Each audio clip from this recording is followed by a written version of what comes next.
Hello, and welcome to 5-Minute Math. Today we are looking at the TEKS tool strip diagram, working with part-whole relationships. We're focused on a problem related to TEKS 4.8c that we will solve in 5 minutes or less. If you haven't done so already, please go ahead and take a moment to pause the video, work this problem out on your own, unpause it, and we will look at our answers together. So Marcus has got 35 cents. Then he adds these coins. So how much money does Marcus have now? Well, what we have here is we've got a part. So this first part is one that we're going to need to make sure that we include.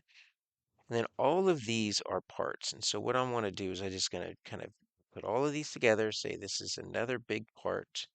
If I add the 35 cents and all of these coins, how much money does he have now? This is asking for our total.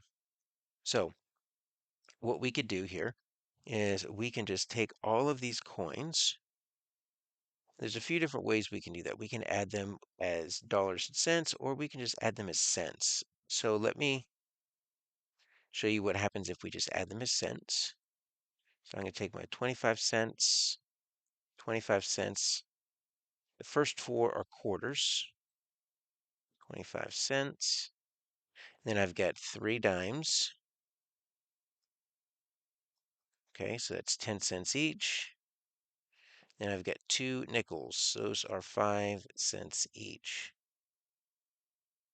Now, we don't want to stop right there because that's just one part. Don't forget, we've got that 35 cents. And so we need to put that in at the end. Now, if we want, we can just line them up. So we can go ahead and do that. If we're going to line them up, what I want to do is I want to go ahead and we can just add them like this. But we will say, since we're going to add them in cents, we do know that once we get 100 cents or 100 pennies, that's worth $1. So once we get over 100, which we will fairly quickly, we'll need to go ahead and make sure we know that's in dollars and cents. So I've got my 5, I've got my 5, and I've got my 35. So I'm going to just add everything up here. There's different ways to do that. I'll show you that in just a moment. 5, 10, 15, 20, 25, 30, 35. All right, so I've got 3 and 2 make 5. So what I'm doing is, since there's a lot of numbers here, I'm looking for tens. So that's a 5. And I can add this 2 and this 3 to make another 5. So 5 and 5 make 10. Now I've got 12, 14, 15, 16, 17. Now, you're not going to see 175. Remember, this is 175 cents. So when we do that, we know that that 100 cents makes $1. Or what we could do is we can just put a decimal, 2 digits in. So if we were to add these as cents, dollars and cents rather than just cents, it would be $1.75.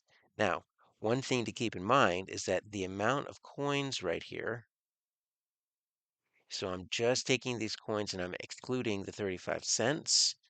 If we were to add those, guess what you would get? You would get $1.40. And you see how that is actually one of our answer choices. So the trick here is that some people might not be reading the amount that's in the story problem, the 35 cents, and just adding the coins, and the coins make $1.40. Now, that was one way to solve it.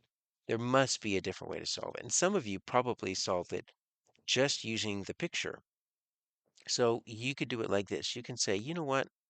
I know that if I've got 4 quarters, 25, 50, 75, 100, 4 quarters makes $1.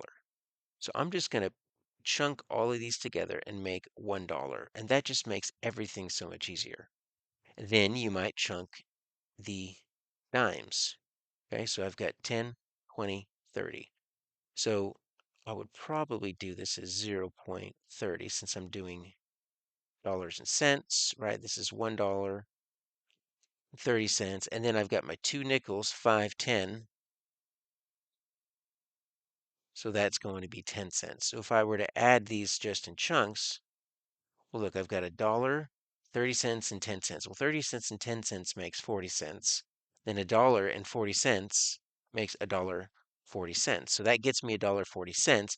Then all I would need to do is add my 35 in. My answer is B.